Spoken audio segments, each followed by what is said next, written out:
This is Break the Case with Jennifer Coffindaffer. Inside the evidence, behind the headlines, from someone who's been there. Here now, Jennifer Coffindaffer. True crimers, welcome to Break the Case. I'm your host. I'm Jen Coffindaffer. Thank you for being with me here this afternoon to talk about Ellen Greenberg. This is our third show we've done on Ellen. I want to just give you a teeny bit of background of how I even got involved in this case. I'm always perusing different cases every day to try to find different cases that just catch my eye, something that just seems completely unjust or something that's controversial. Oftentimes people send me cases. In this case, I found this case and I posted on it. Now, I'm going to give you a lot of background regarding the particular case, but specifically, I posted on this probably 3 years ago, 2 to 3 years ago on Twitter, X. And immediately, NewsNation, Chris Cuomo, his producers, who obviously I work with, they reached out and they said, listen, we want to do a show on Ellen Greenberg. They were really the first ones to reignite this case back into mainstream media. They were amazing. They ended up having both the Greenberg parents on, which was great. And after I did that post, I ended up hearing from Dr. Greenberg and his wife, Ellen's parents. And, we just started a relationship, if you will, particularly Sandy, obviously, because, we have a lot in common. We have a beautiful daughter, and I was very interested in this case. And obviously, she was very interested in this case and in justice. And when they first contacted me, I was so fortunate because, like a lot of the individuals who contact me that are family, they have so much more information than anybody can get in the public. So that's what they did. They sent me the autopsy, all the reports, anything I requested. They were great. So I could really take a deep dive. Initially, like many of you, when you see the photograph, and there's many of these, I just pulled up this one, of these stab wounds. And this only denotes 20. By the way, because of the new report we just found out, there's 23 stab wounds, but I'll get into that. But when I first saw and understood how she was stabbed, it did not make any sense from my background. It didn't make any sense from all the individuals who have taken their own life. I did a deep dive into how many individuals even use a knife to kill themselves. It's so limited. And of those that are female, it's even more limited. It's a very unusual manner to take your life. As a female, most females either use drugs, they overdose purposefully, or they slit their wrists. That's pretty much the two main manners for women. And a lot of that has to do with maintaining how they look, not wanting to adulterate their beautiful bodies. And in this case, as many of you know, Ellen Greenberg was absolutely stunning. She could walk in a room and just take it by storm. I've spent a lot of hours talking to Sandy and to Dr. Greenberg about their beautiful daughter. They sent me so many photos, unseen photos of her growing up. I did a whole half a segment just on Ellen so people could really understand who she was, what she liked to do, what she was like as a child, as a teen, as somebody in college, the struggles she had, and good and bad, right? And I could tell you most of it was very good. She made good grades. She got a teaching certificate, and she ended up being, for those of you who don't know, and I think I have her photo up here, teaching. Oh, shoot. I had to take it down to make room for some other photos, but she ended up being a first grade teacher there in Philadelphia. And yes, it was, anytime you for working for the first time in the profession that you've chosen, there are going to be some challenges. And yes, did she have issues, or if we even want to call them issues, did she have struggles with anxiety? Yes. Was she on medication, and was she even seeing a doctor? Yes. For about 2 years, as a matter of fact. And, but there's a lot of people who seek help whenever they're having issues adjusting to whether it's work or a relationship situation, whatever it might be. So I don't think that she was struggling with anything to do with self-harm. And in fact, there's absolutely no evidence anywhere that she was struggling with anything to do with self-harm. There's no evidence from the fiancé. There's no evidence from her family. There's no evidence anywhere. And I think this is a real critical point that typically a medical examiner will review what was on the table in terms of was that what she was struggling with? Because that's a big difference. Depression and self-loathing and being upset with yourself and feeling like you're worthless. That was not what she was struggling with. She was struggling with just being anxious and anxiety. And we know from the new report that she was on medication. We're going to go over those medications. And but anyway, I want to go back to really the genesis of all of this.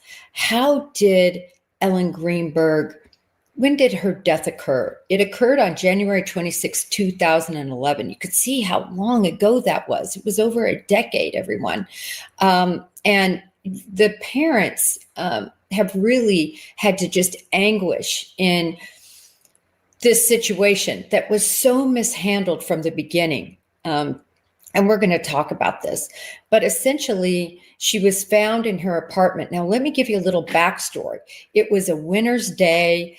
She was home because school had been canceled. This was a terrible, terrible snowstorm.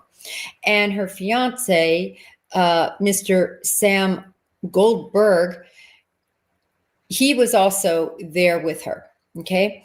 And purportedly, she was, working on papers, working in the kitchen. There was no reports to our knowledge of anything being wrong. She was engaged to be married. She'd actually gotten engaged June of 2010. Now, let me tell you how far along this engagement was. This wasn't one of these loosey-gooseys, hey, here's your ring, let's get married when we can work it out. No. This was much more extensive than that. They had the wedding dress, the venue, invitations. They'd had the big engagement party and to-do. And they were completely down the road, ready to tie the knot, ready to be with one another. So I think this is really important because that shows future, what she was looking forward to. And she was certainly looking forward to it in my interviews with Sandy and with Dr. Greenberg. That's just, can't be denied. And in fact, they both say that they liked Sam. They didn't have or see a huge problem, particularly with Sam. Their point of view was, listen, if Sam makes her happy, Ellen happy, we're happy with Sam. I think most of us as parents, we feel that way.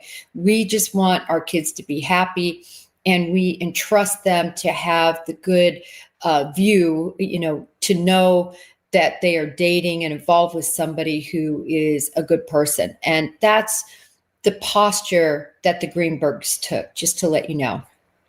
So anyway, here she is. She's home. Sam, we'll just call him Sam. Sam says he's going to go work out. So he purportedly goes to work out. And the next thing we know is that, again, and so much of this is according to Sam, but then also there are phone records and things of that nature that show, essentially, he says he came back to the apartment and there was a clasp lock, let me show you, that was closed on the door. He says after some period of time, and he makes all these phone calls, he calls her parents, he calls his parents, he calls his uncle, he's making all these phone calls and calling her. And he essentially finally says, okay, I'm going to just break down the door. And he says that what he does here is he breaks down the door and he goes in only to find her, in the kitchen. Now, I say that because we're going to talk a lot about what he really saw. We're going to talk about the 911 call. But I want to focus in on this latch. And this is something from the vantage point of law enforcement, 15 years on the SWAT team. Let me tell you what, when you have a clasp block like this, they're on most hotel rooms. And when they're engaged, they don't just flip off like this. Now, you can make them flip off. You can use everything from, you can set them in there using everything from dental floss. You can use various modes to sort of stage it and then hit the door and then have it clasp. But this is what I want to talk about, is what happens once it's locked. To break into this kind of a lock, you cannot do it just with a shoulder. You can't do it. I mean, a SWAT team, to get into something like this, what you're going to see is either the door or the side is going to have to break. There's no other way to get in if it's truly engaged. You can't just bump it and have it come open. And to me, this was one of the first things I saw where I said, no. This, in my opinion, was staged. This lock I'm talking about, this particular lock was staged. The force that it would take to open this door, if it was engaged, would not leave this result. You would see the door completely broken. Something has to give. Either that side mechanism with the arm has to give, and what holds it, or the other side has to give. Something has to give, and it didn't. This door would be in shambles. And anybody who might doubt that, I really recommend that you get on YouTube. You know me, I like to try things for myself. You try it yourself. Already been there, done that, but it's going to break. It's going to break that. So this to me was one of the first things I saw that I said, wow, this is so staged. I want to go on to, after he gets in, again, there's a huge hiatus in time between him calling 911. And I want to go over really quickly. Hopefully I have it right here. I do.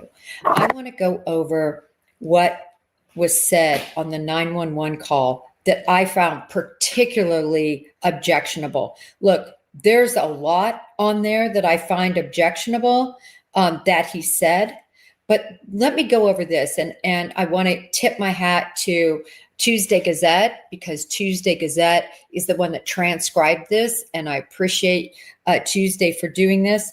So you can see it says 911. This is after he comes in, and it's crazy when you hear this call. He seems really quite unconcerned, unexcited, very matter of fact. And I don't always give a lot of weight to that, because everybody responds to a crisis and to a loved one being hurt in a different way. So I always try to give some deference in understanding that everybody has their own way they deal with this type of a situation. But the coldness that you can hear on that tape is really profound. Let me go over some of the words that are said in particular. Well, I'm sorry. this snippet is great, but I want to talk about the snippet in front of there. Basically, and I'm paraphrasing, the 911 call operator asked Sam, what happened? And he provides some bizarre statements, words to the effect of she might have fallen. It's like he does not know what happened to her. In spite of the fact she had a knife sticking out of her chest. He literally doesn't say that. He talks about, well, I'm not sure. I really don't know what happened. And then later, when they ask him to do CPR, he says, oh my gosh, she's got a knife sticking out of her chest. Well, that would have been normally the first thing you would say when somebody said from 911, what do you think happened to her? You would probably say something like, well, she's got a knife sticking out of her chest. So perhaps, this has something to do with why she's unconscious on the kitchen floor. But this is really interesting what he says. The 911 operator says, quote, are you willing to do CPR with me over the phone until they can? And he cuts her off. I have to, right? And that is about how he says it. It is without emotion and he's irritated. If I had to describe his voice, he's irritated. He says, I have to, right? 911. Okay, so get her flat on her back, bare her chest, okay? You want to rip her shirt off. Sam says, shit. 911 says, okay, feel down by her side. Sam says, oh God, Ellie, please. 911, listen, you can't freak out, sir, because and then Sam says, okay, I'm trying not to. Her shirt won't come off. It's a zipper. Oh my God, she stabbed herself. Again, it's the bizarrest thing for him to say she stabbed herself. It's bizarre and I didn't want to go over the whole call because the number one thing I want to focus on today is the new ME results.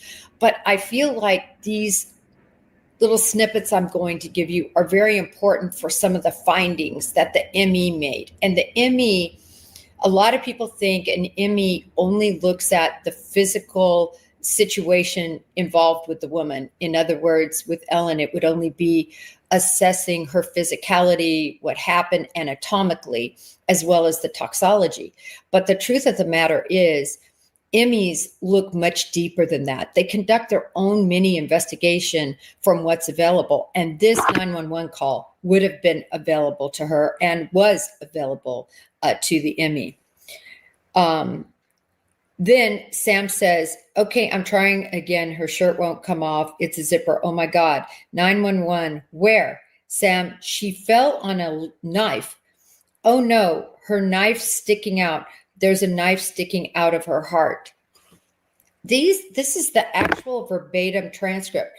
So remember, in the first part of this is so key that he says initially in the 911 call that he doesn't know what happened to her. And then now, all of a sudden, because he had to take the shirt off, he notices the knife and says she stabbed herself and then knows she fell on it and all of that. It's so ridiculous to believe when you know the size of the knife involved and the fact that she was laying with this knife. And I want to also say, and let me put up this picture. This is the cabinet. I have so many pictures, but this only allows me to do 10. If you could see this, and it doesn't make any sense. There's a clean white towel. You can see the movement, if you will. There's the blood from where it goes straight down, but you can also see the movement on this counter or this cabinetry. The movement always really bothered me in terms of somebody who would be committing suicide. They're committing suicide, but they've stabbed themselves 23 times. By the way, now we know it's 23, not 20. And they're moving all around in this fashion. Nothing makes sense about this crime scene that lines up with somebody taking their life. I want to go into a little bit more about Sam Goldberg. I want to talk about what he was wearing and what he was wearing when he went to work out versus what he was wearing when he was later on seen. This is a snip from NewsNation, and Brian Enton was out there. He did some interviews specifically with the first fireman that was on scene. And I think this is a really important interview. We were able to obtain the surveillance video from the apartment complex where Ellen Greenberg's body was discovered by her fiancé, Sam Goldberg. And in the surveillance video, you can see Sam Goldberg going into the elevator after working out when he says he went up, and that's when he discovered Ellen's body. And what's interesting in the surveillance video is you can clearly see that Sam Goldberg is wearing shorts, which is also what the security guard in the lobby said to police and also told us when we interviewed him, that he very clearly remembers Sam Goldberg wearing shorts, which you can see in the video. But what's interesting is we have now interviewed the firefighter EMT, who was one of the first on the scene. And he says that he very distinctly remembers Sam Goldberg wearing sweatpants. He remembers it now, he says, clear as day, and he also is quoted in a police report back then, back in 2011, saying Sam Goldberg was wearing sweatpants, not shorts, which is what we see in the surveillance video. Listen to what the EMT told us. What was he wearing? Do you remember? I seem to think he was wearing like sweatpants and some kind of a t-shirt. As though he may have been exercising, But, if you're off, or maybe it's just loungewear for you, but... Well, and your report from the time said that it was sweatpants. Right. Which is interesting because there was another witness who said he was definitely wearing shorts. Okay. So I don't know if he may have changed. Didn't see that happen in front of me. And I don't remember the first responder company lieutenant ever saying that they saw him change. But if you wrote down sweatpants at the time and you still remember sweatpants, right? I mean, are you pretty confident it wasn't shorts? Mm-hmm. Absolutely. No, I would document everything we found. The thing that you never know is you don't know that from when he found her, quote unquote, found her, did he go in and do anything to the crime scene? We don't know. Fingerprints on the door handle. If you watch and you follow what the police do as far as detectives, they look for all of that stuff. But they didn't do that in this case. I don't know. I wasn't part of that. So just another interesting sort of strange tidbit to this whole thing. Is it possible that Sam Goldberg changed clothes? Why is it we see him in the shorts in the video, but now we have this EMT who says he's sure that he was wearing sweatpants? We don't know.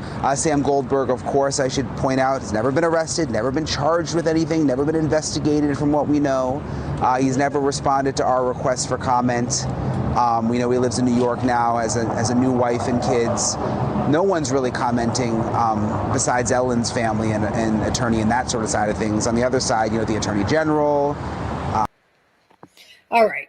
I mean, I just wanted to make the point here that essentially there's a lot off in terms of when he found her, the amount of time it took, which was almost an hour and 45 minutes, everyone. For those of you who don't know, an hour and 45 minutes from time of, apparently coming up to that door and then all these calls and then entering and then 911 finally being called. So there's a huge hiatus in time. Again, for those just joining us, because I see a few of these comments, I want to make it clear that Dr. Osborne, right here was his most recent affidavit. He initially found that this was a homicide. A murder, a homicide means a killing of another by another. Okay. Then after a meeting with police, a securitist meeting, it was not recorded. There were no notes taken, but he said there was a meeting with police. He changed his mind and he ruled this as suicide. Now, later, Much later, very recently, he changed and gave this affidavit saying essentially, so this is just here in January of 25, just saying that no, now it isn't a suicide, it's something other than a suicide. That's what he ended up changing to. So just so everybody knows, it went from with this medical examiner, and remember, Osborne now is clear down in Florida. So Osborne isn't under the thumb, if you will, of anything to do with Pennsylvania. Initially homicide, changed to suicide after some meeting with police, and then changed it back to something other than suicide. So essentially what happened after this, and this was a huge victory for the Greenbergs. This is what they were looking for, as you can imagine, for many reasons. One, they're looking at, a possible death suit, a civil suit against the person they believe is responsible for this. So it's important that the ME have it classified as something other than self-harm. So that was one of the reasons they wanted to set the record straight with what really happened to Ellen, because they felt it was an absolute travesty that it was ever designated a suicide situation. And they always believed it was homicide. Now, I want to say this about these stab wounds. I have literally taken a knife and tried to, not stab myself, but put these knives in this situation. And to have the force to penetrate, like this was penetrated, and the force to penetrate her heart was penetrated. It would take such great force to do this self-inflicted wise, not to mention the huge gash on her head. And we're going to get into that. But, you can understand why these parents were so upset just looking physically at this. But this was a huge coup back in January when Osborne changed that designation.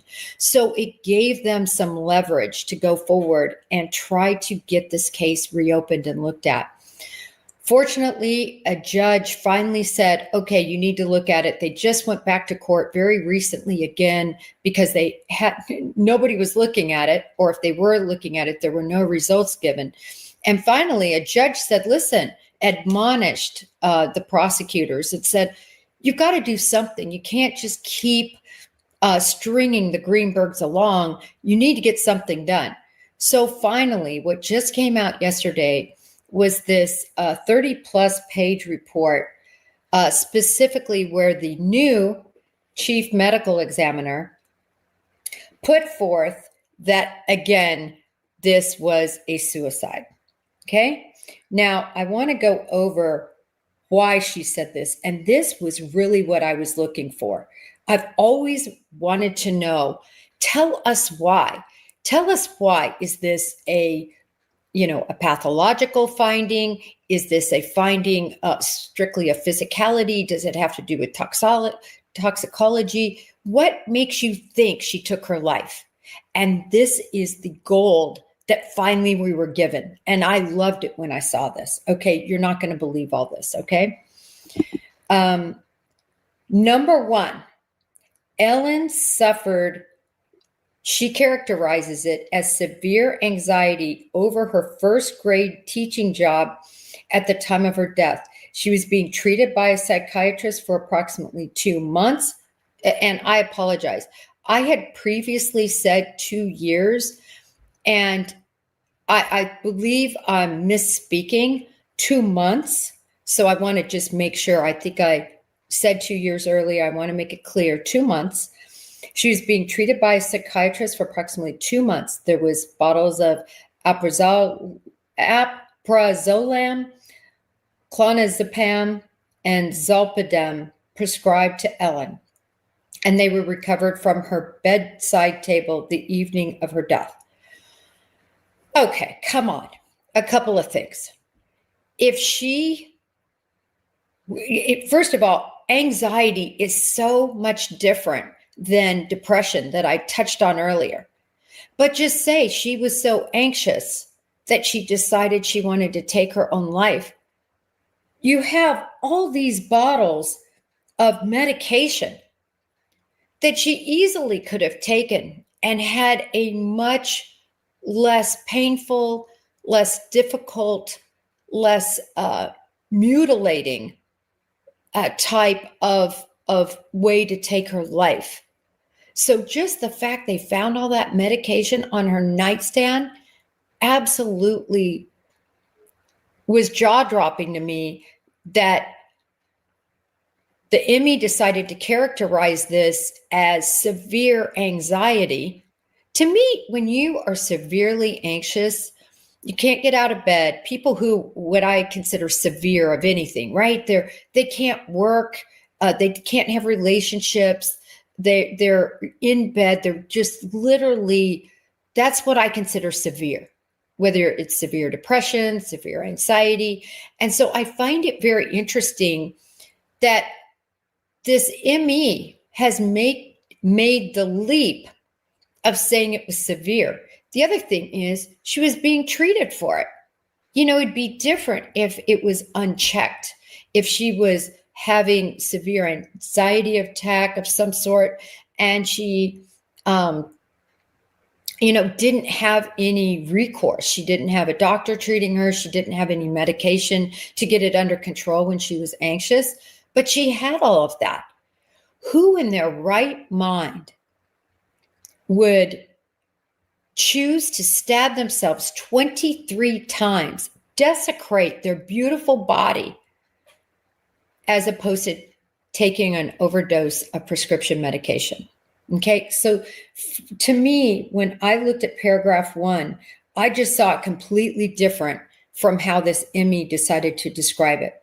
Paragraph 2, or number 2, her second reason. She has 10 reasons why she ruled this as suicide. That was number 1. Basically, she's saying she was anxious, severely anxious over being a first grade teacher. And so that's her number 1 reason. Her number 2 reason, while calling the distribution of the 23 stab wounds admittedly unusual, Ellen, and I did this verbatim, Ellen would be capable of self-inflicting all these injuries, even though to the back of her head and neck, even those to the back of her head and neck. That's what she concluded. I wonder if she took a knife and positioned herself to the point of being able to make these injuries, literally to be able to hit yourself so hard in the head that you gash your head open. And we're going to talk about one of the wounds that was definitely post-mortem and see what she says about this. You're not going to believe it. So she has the wherewithal to hit herself in the head to cause this gigantic gash, splitting her head wide open. And she's continuing on with all of these stab wounds. So she says it's possible,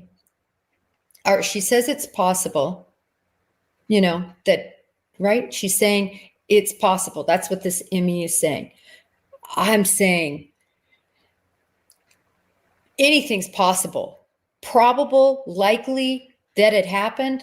I don't agree. I think it's ridiculous. It does not comport with making sense. She also says, this is part of her number 2, at least 8 shallow stab wounds would be best be characterized as hesitation wounds, an indication of suicide by stabbing. The review identified at least 3 more of this type of wound, so that would mean 11, upping the total number of stab wounds from 20 to 23.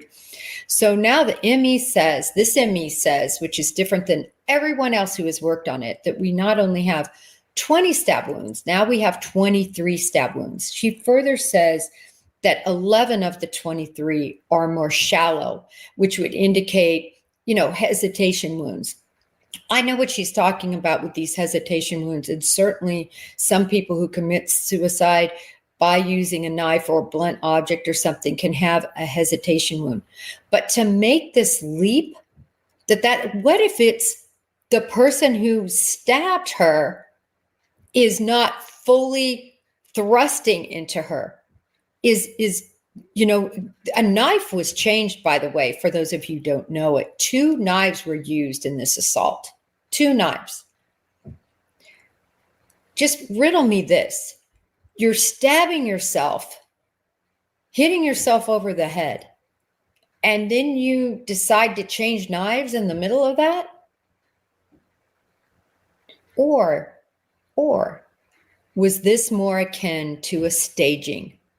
A situation where you hit somebody over the head from the back, rendering them unconscious, and then you stabbed, more times to stage this look.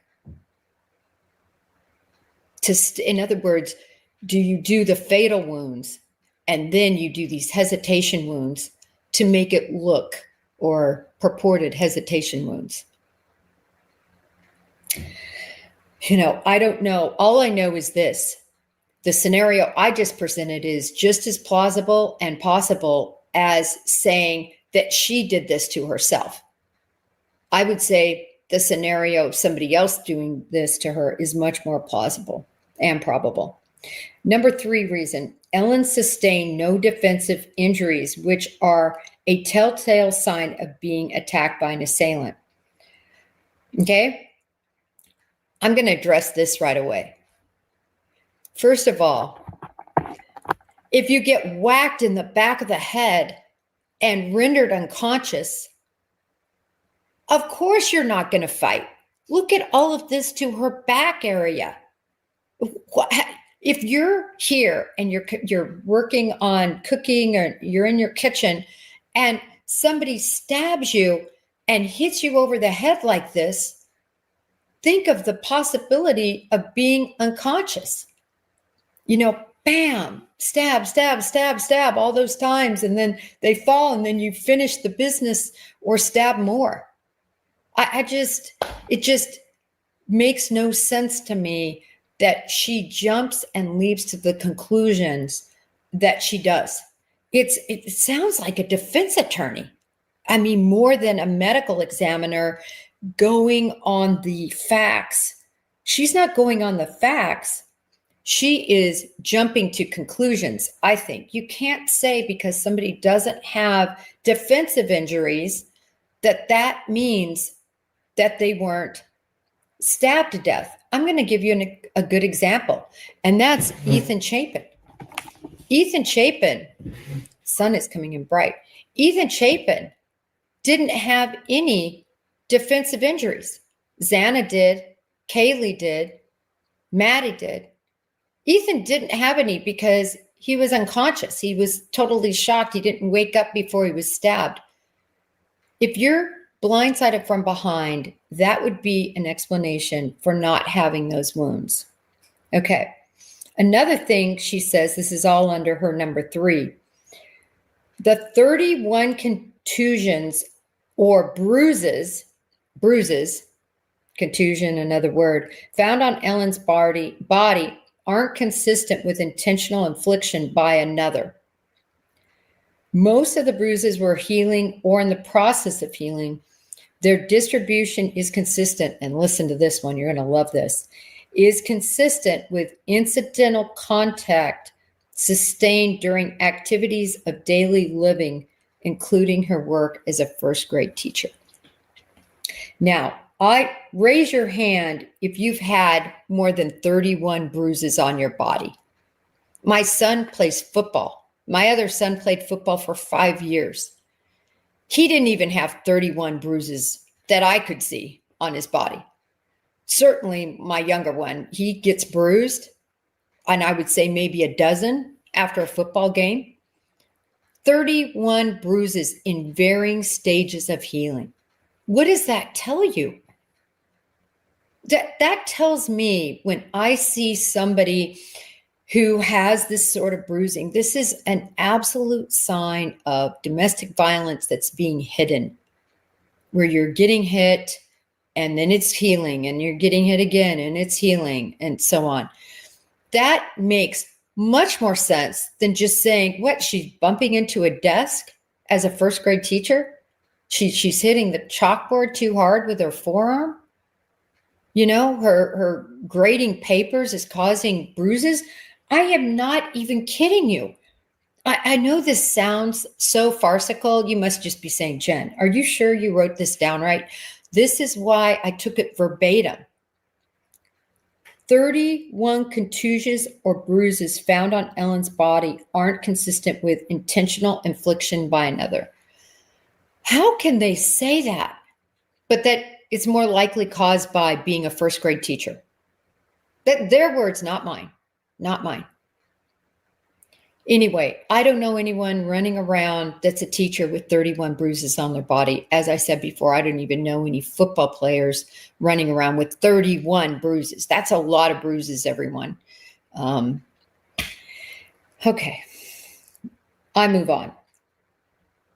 Number 4, there was no evidence to indicate Ellen was incapacitated or incapable of defending herself, something that would explain the noted lack of defensive wounds.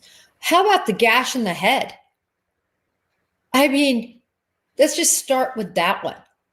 Would that, make you weary to get a gash like this, knifed like this in the back of your head?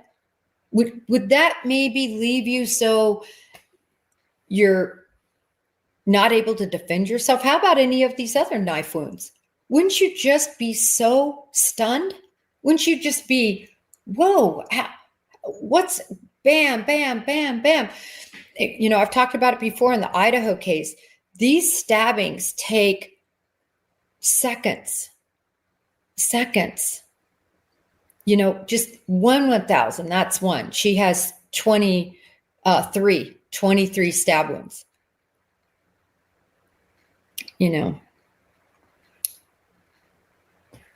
All right.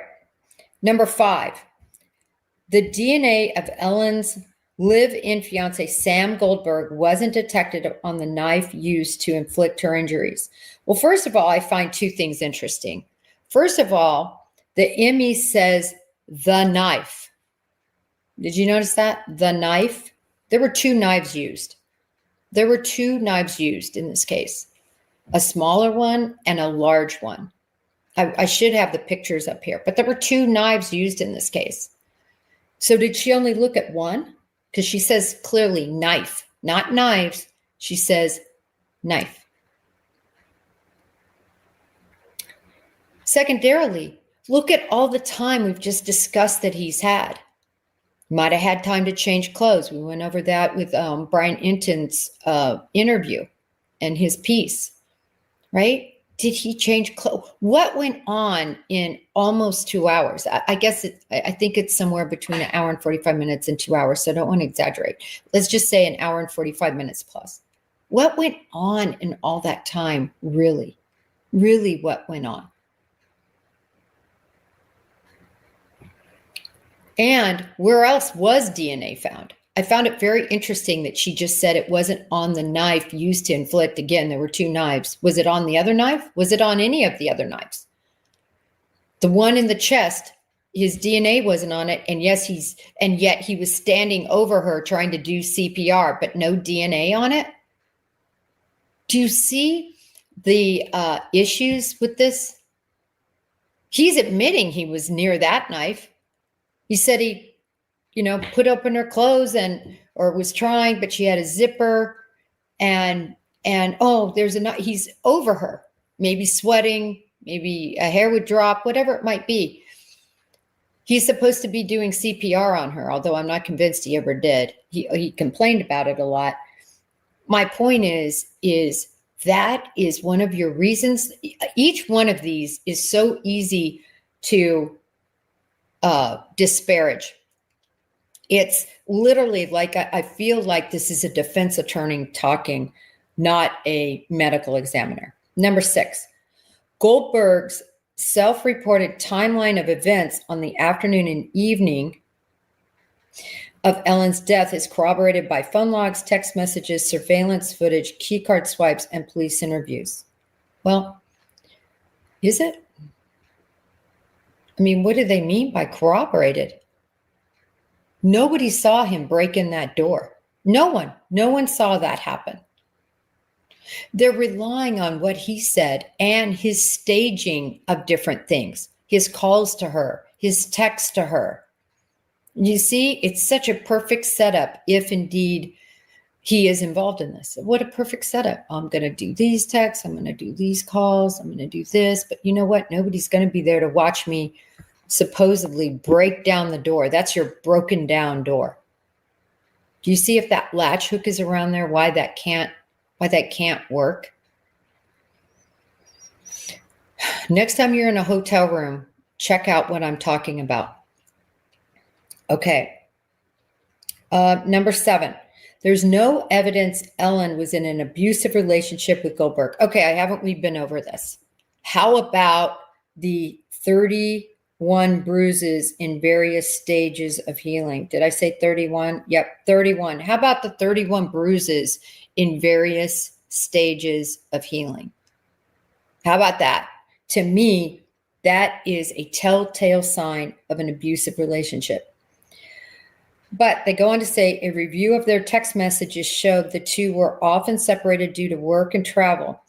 There were no texts where Ellen mentioned hostility or mistreatment, and she never expressed fearing of him, the report states. All right. So let's take that on the face, that there were no negative text messages or that she feared him or anything else. Okay, let's just take that on its face. Were there any text messages that she wanted to kill herself? Were there any text messages that she was in such a horrible situation with everything she had going on that she wanted to take her life? Where are those text messages? You notice those weren't mentioned. Nothing is mentioned about issues with that.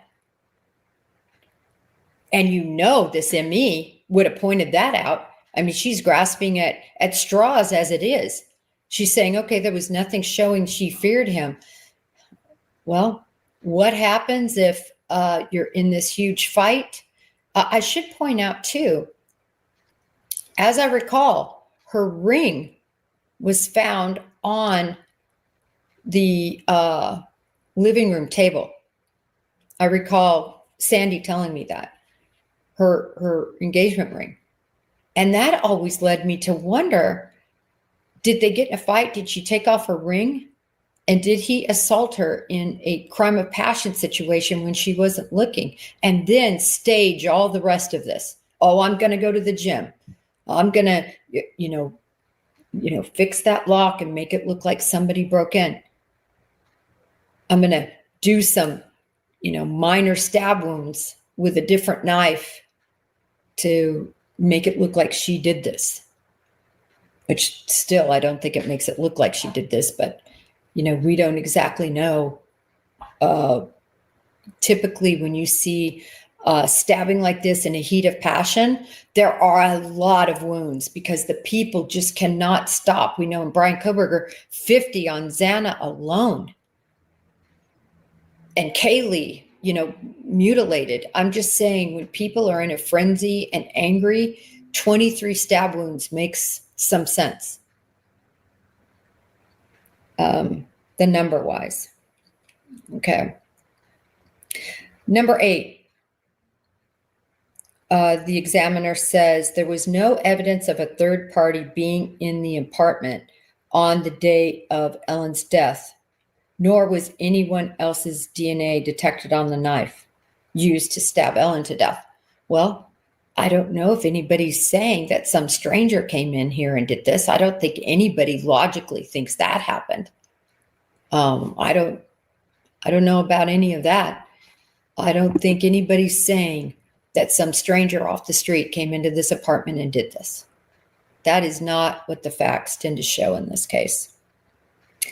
All right, number 9, no findings of a struggle were present at the scene and no valuables were missing. Well, yeah, no valuables were missing because we're not saying that some stranger came in to rob her and did this to her.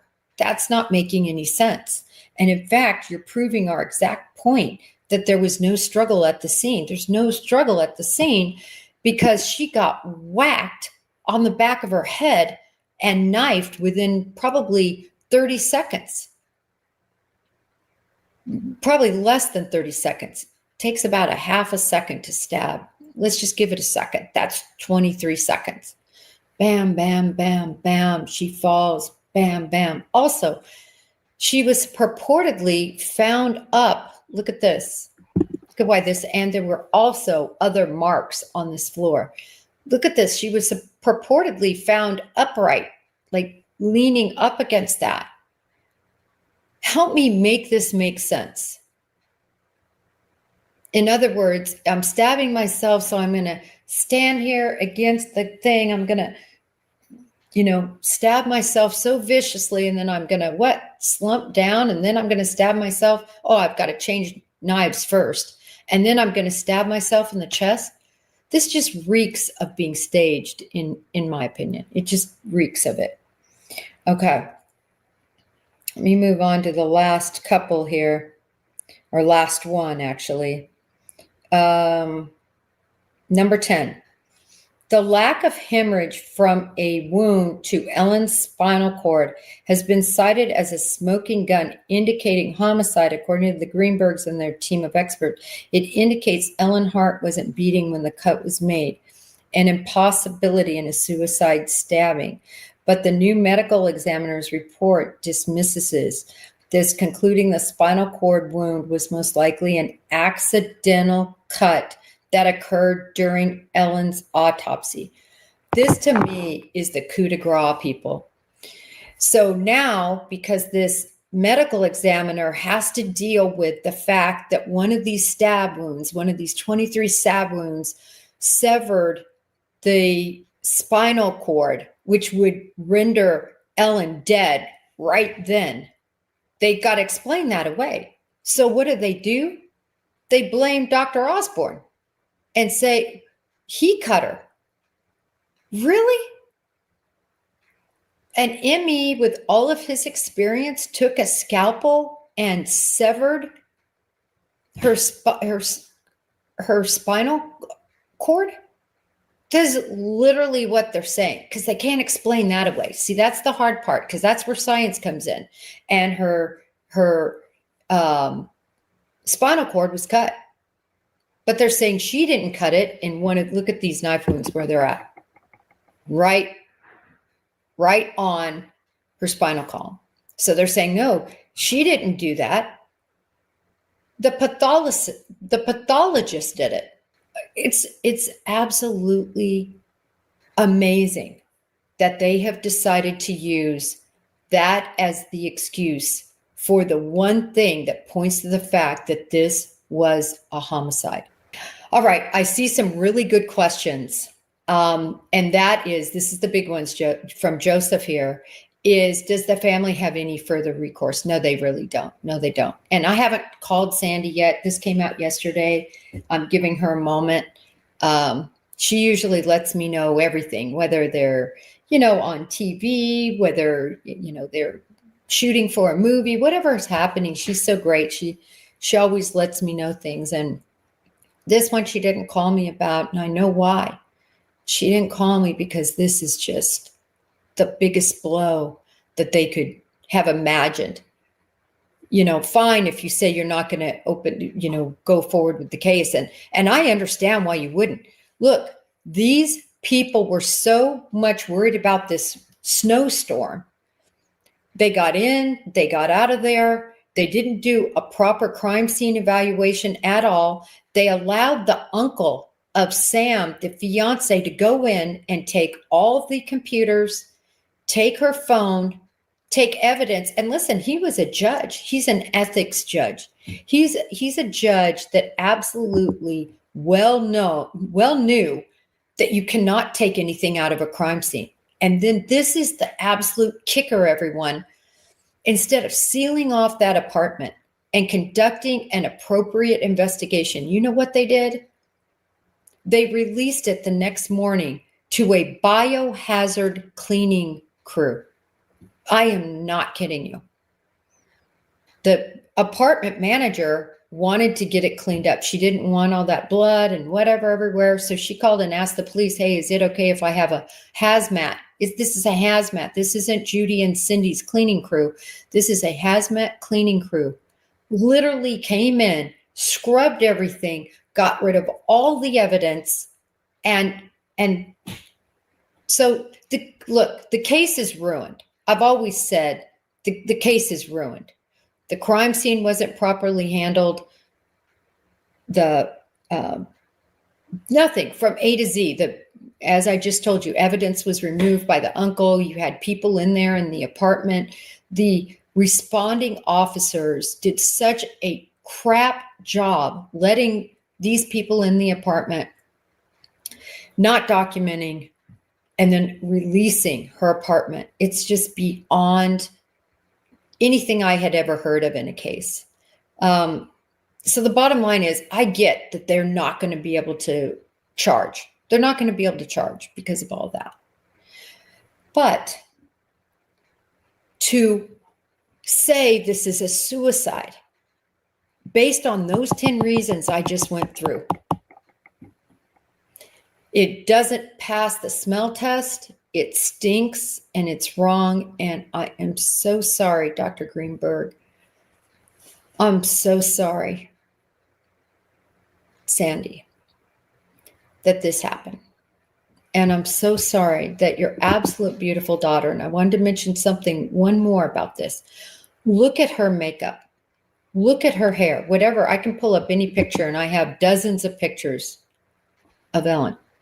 You know what her father told me? And I think this might be on one of the shows I did with the parents.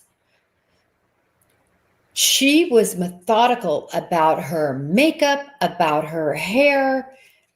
She's not like me with the hot mess hair. She absolutely had her hair beautiful. He talked about all her lipsticks.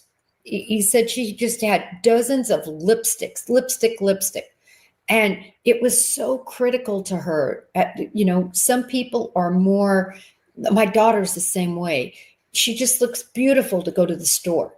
She goes through everything she needs to do to have her makeup perfect, her lipstick match her clothes, beautiful clothes that she always wore. This was not a woman that was self-loathing. And for her to mutilate her body, for her to choose that, when she had 3 different high-powered anxiety drugs that she could have taken a bottle of if she really wanted to take her life, and she just left them over there, and she decides instead, no, look at her hair. Oh, I think I'm going to stab myself in the hair, get blood everywhere, stab myself all over the neck and the chest. I don't know, everyone. There's no recourse. I do know that, that I know of at all. They've already gotten independent people, including Sarah Weck, to do the autopsy, to review everything. And he's already said that this wasn't a suicide. So they've already done that. They've paid a lot of money to try to get this down the road. Yeah, Joseph, I agree with you. But the bottom line is, unfortunately, the Greenbergs are left only to try to make their case on social media, try to make their case on mainstream media. There's, I think, another documentary coming out. I think it's on Dateline. And Hulu just had one. But that's all they've got left.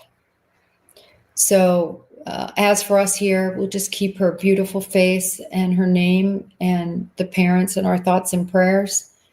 And, that ME has to go to bed at night. I don't know what else to say.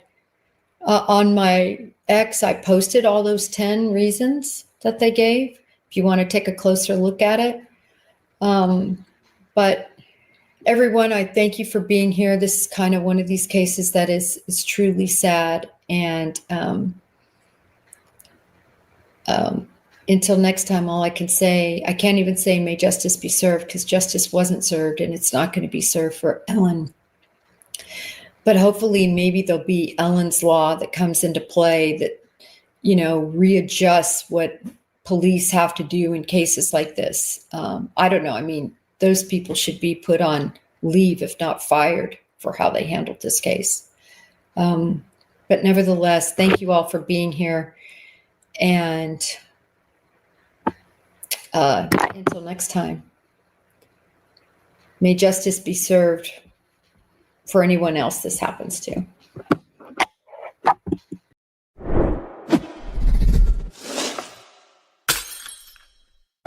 Want to break the case with Jennifer Coffindaffer even more? Then press subscribe right now and join Jen on YouTube. Just search Break the Case with Jennifer Coffindaffer now.